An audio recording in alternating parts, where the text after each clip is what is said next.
La fête des récoltes, c'est la célébration des produits du terroir et de la cuisine locale. Ce midi à Colmar, rue Turenne, au cœur de la Petite Venise, 200 personnes s'étaient réunies pour faire honneur à la grande gastronomie. La manifestation se déroule sur 3 jours. Jean-Marie Arus, humoriste colmarien, va animer la fête tout le week-end.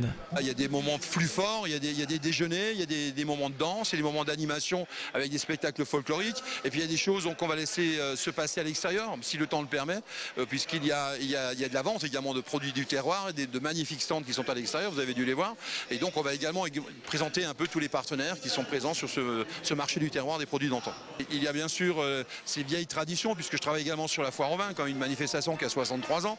Donc à Colmar, il y a toujours eu des fêtes au centre-ville. Et bien ces fêtes ont disparu au cours des années. Il est intéressant de les faire revivre, surtout que ça aspire à une demande du public. Et je pense que pour les touristes qui sont présents également au mois de septembre, au début octobre à Colmar, il n'y a pas que les vendanges, il y a d'autres choses qu'on peut présenter.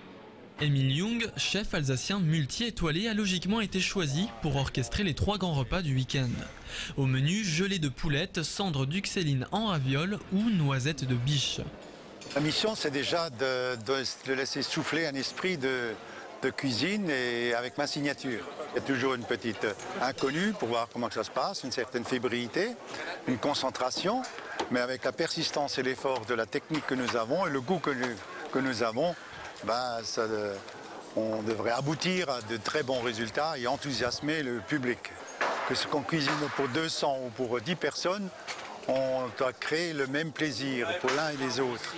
Chacun des repas est aussi l'occasion de mettre en valeur une confrérie locale lors d'une cérémonie appelée le chapitre. Aujourd'hui, les membres de la confrérie Saint-Étienne ouvrent le repas de la même manière depuis 6 siècles. Ça va se passer comme tous nos chapitres, c'est-à-dire que le cérémonial reste le même depuis le 15e siècle. Nous allons faire notre petite prière et ensuite nous allons présenter à notre façon la dégustation, comment nous la voyons, comment nous la faisons à la confrérie, et ensuite nous allons goûter 4 vins.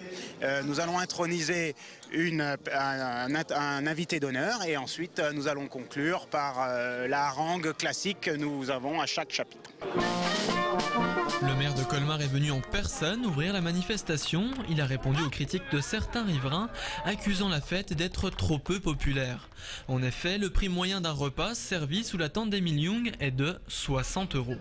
Il s'agissait de trouver pour Colmar un événement pour la saison d'automne.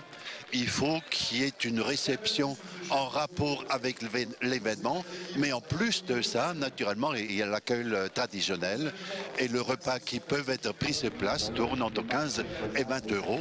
Donc nous avons articulé les deux en même temps. Chaque personne trouve d'après la capacité et les moyens de ce porte-monnaie de quoi se restaurer et de quoi également rayonner dans la convivialité et dans l'amitié.